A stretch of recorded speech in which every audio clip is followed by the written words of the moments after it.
शुरुआत चंद सवालों से करते हैं। सवाल यह है कि क्या काबुल में फिर हमला हो सकता है? क्या आतंकी फिर अमेरिकी फौज को निशाना बना सकते हैं? अमेरिकी रक्षा विभाग के हेडक्वार्टर पेंटागन की तरफ से अलर्ट जारी किया गया है जिसमें इस तरह की आशंका जताई गई है। इस बीच काबुल में हुए सीरियल ब्लास्ट में मरने वालों की संख्या 170 हो गई है।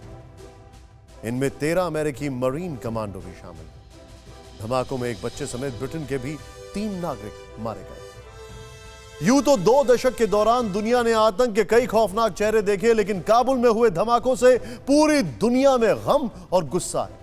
इसीलिए ताकतवर देश दहशतगर्दी के सर्वनाश की शपथ ले चुके हैं। अमेरिका मध्य एशिया में नए ठिकाने तलाश रहा है। सवाल यह है कि आतंक के खिलाफ सबसे बड़ी जंग शुरू होने वाली है।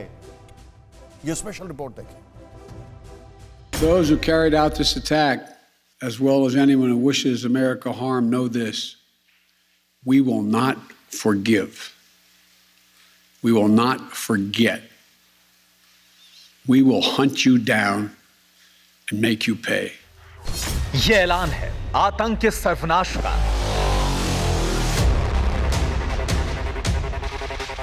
दहशतगर्दी के संपूर्ण खात्मे का।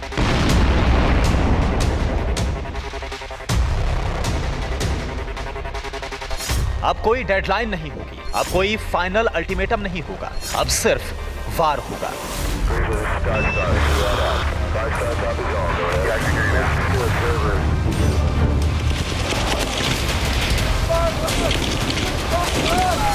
दुनिया के एक छोर से दूसरे कोने तक आतंक पर अब तक का सबसे बड़ा प्रहार होगा।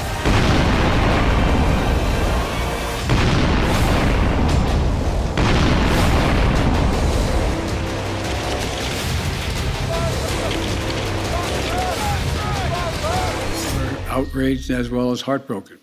We will not be deterred by terrorists. We will not let them stop our mission. We will continue the evacuation.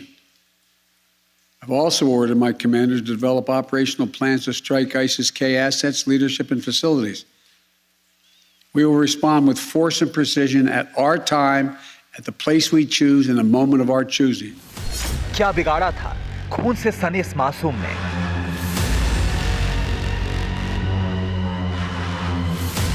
अपने नौनिहाल को बचाने के लिए हर दर्द जिस्म पर झेलने वाली इस मां ने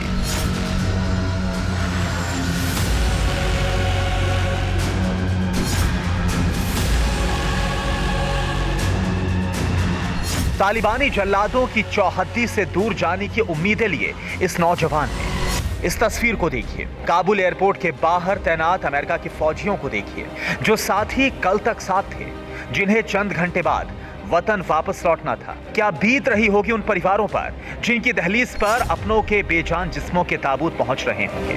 लेकिन अब और नहीं, बिल्कुल नहीं। ISIS हो या अल-कायदा, तालिबान हो या तहरीक तालिबान, अब हर आतंकी का खात्मा होगा, बराबर होगा। कैसे होगा, खुद अमेरिका के राष्ट्रपति से सुनिए। We will not forgive. We will not forget. We will hunt you down and make you pay. Biden ने साफ कर दिया है, अब कोई रियायत नहीं होगी, कोई सुनवाई नहीं होगी, सिर्फ फैसला होगा, आतंक के अंत का फैसला।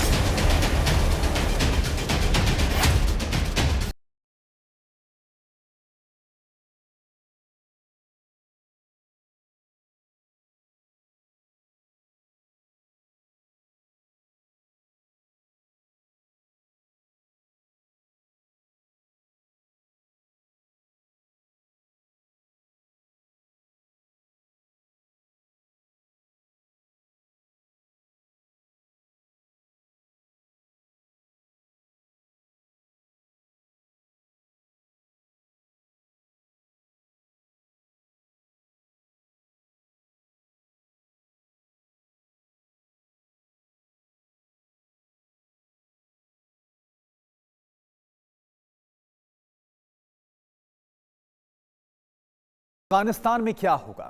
काबुल के गुनहगारों से अमेरिका कैसे बदला लेगा?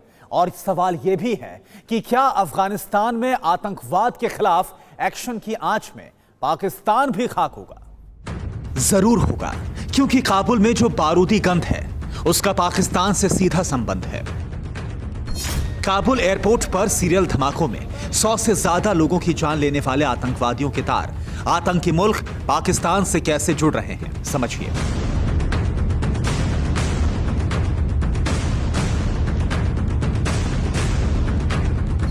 काबुल एयरपोर्ट पर आईएसआईएस खुरासान यानी आईएसआईएस ने धमाका किया। आईएसआईएस खुरासान का चीफ मावलावी अब्दुल्ला उर्फ असलम फारूकी है। फारूकी पाकिस्तान के खैबर पख्तूनख्वा प्रांत के ओरा कजई जिले का रहने वाला है और मोमाजोई कबीले से ताल्लुक रखता है। 4 अप्रैल 2020 को अफगानी फौज ने फारूकी को नांगरहार प्रांत से गिरफ्तार किया था। गिरफ्तारी के बाद पूछताछ में फारूकी ने बताया था कि आईएसआईएस की जड़ें पाकिस्तान के रावलपिंडी में है। इसके बाद उसे बगराम जेल भेज दिया गया था, लेकिन काबुल पर तालिबान के कब्जे के बाद बाकी कैदियों के साथ फारूकी को भी रिहा कर दिया गया था। जेल से रिहा होने के चंद दिन बाद ही जिन्ना के मुल्क के इस जहरीले जल्लाद ने दुनिया को सबसे बड़ा जख्म दे दिया।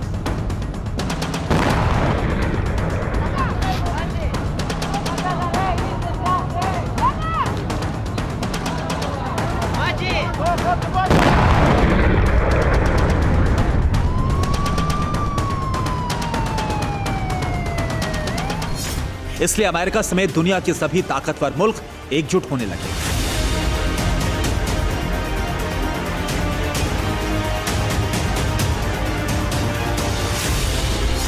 दशकों से दुनिया आतंक के खिलाफ जंग लड़ रही है, लेकिन मानवता को दहलाने वाले जल्लादों का सत्यानाश नहीं हो पाया।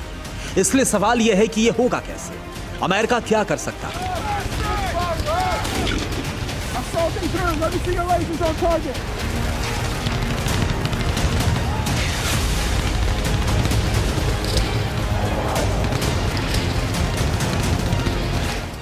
अफगानिस्तान में आईएसआईएस के ठिकानों पर एयर स्ट्राइक हो सकती है। अमेरिका आतंकवादियों के खिलाफ एक सैन्य ऑपरेशन को मंजूरी दे सकता है। पाकिस्तान में भी आतंकी ठिकानों को निशाना बनाया जा सकता है। काबुल में धमाका कर 13 अमेरिकी मरीन कमांडो की जान लेकर पाकिस्तान के पालेपो से आतंकी जमात ने बड़ी गलती कर दी है। पाकिस्तान को पता है कि अफगानिस्तान में बारूद बरसेगा तो इस्लामाबाद भी नहीं बचेगा। इसलिए पाकिस्तान में अभी से अफगानिस्तान में गृह युद्ध का खौफ दिखने लगा।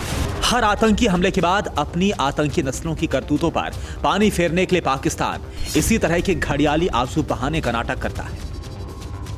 लेकिन अब दुनिया जिन्ना के वारिसों के झांसे में नहीं आने वाली है। इसे आतंक की कुंडली खंगालने से समझा जा सकता है। वैसे तो दुनिया भर में 100 से ज्यादा आतंकी संगठन है, लेकिन 4 ही वो नाम है जो कि सबसे ज्यादा सामने आते रहे हैं।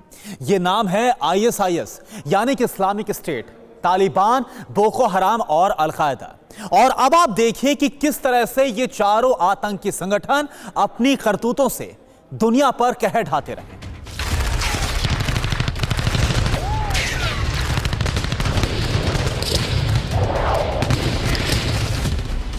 Libya, Syria, Yemen, Iran, Lebanon, Pakistan और अफगानिस्तान, दिन, महीने, साल, दशक बीत गए, लेकिन इन मुल्कों में लगी आतंक की आग शांत नहीं हो पाई है। और इसकी वजह है पाकिस्तान।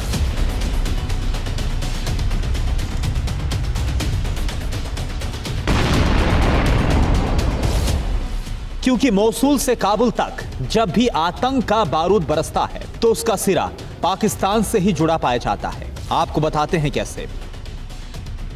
तालिबान का बेस पाकिस्तान और अफगानिस्तान में है। इस्लामिक स्टेट का बेस मिडिल ईस्ट और पाकिस्तान में है। अल-कायदा अफगानिस्तान और पाकिस्तान में पनाह लेता रहा है। वहीं बोको हराम वेस्ट अफ्रीका और मध्य एशिया में एक्टिव है। ग्लोबल टेररिज्म इंडेक्स के मुताबिक इन चारों आतंकी संगठनों के हमले में 2018 में 18,814 लोग मारे गए। दुनिया भर में कुल आतंकी हमलों में 64% हमलों को ये चारों संगठन अंजाम देते हैं। इन चारों संगठनों के आतंकवादियों को पाकिस्तान में ही पनाह मिलती है। इसलिए काबुल हमले के बाद पाकिस्तान के होश फाख्ता हैं, क्योंकि जिस आईएसआईएस खुरासान के जल्लादों ने काबुल को खूनी रंग दे दिया, उसे भी जिन्ना की जहरीली नस्लों ने ही खाद पानी देकर बड़ा किया है।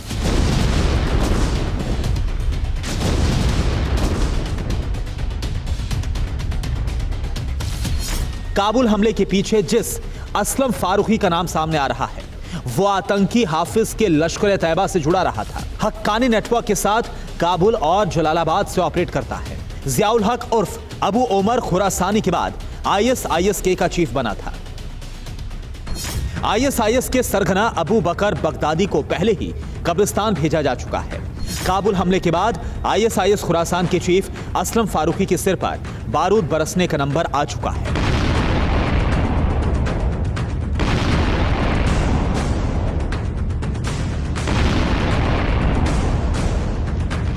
लेकिन यह जंग यही नहीं रुकेगी।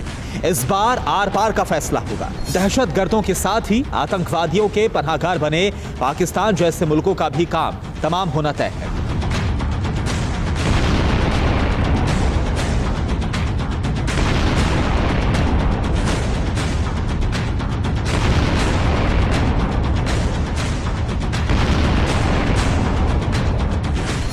काबुल में बेगुनाहों के खून और अमेरिका के 13 मरीन कमांडो की मौत का बदला बहुत भीषण होने वाला है।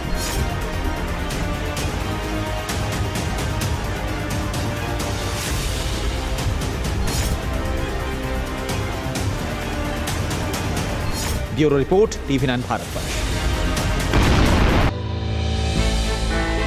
हमने की गलती फिर एक बार, कोरोना ने किया दोबारा प्रहार। मास्क, 2 गज दूरी, करें अपनी सुरक्षा पूरी। कोरोना टीका हम सबको लगाना है, मिलकर साथ समझदारी से कोरोना को हराना है।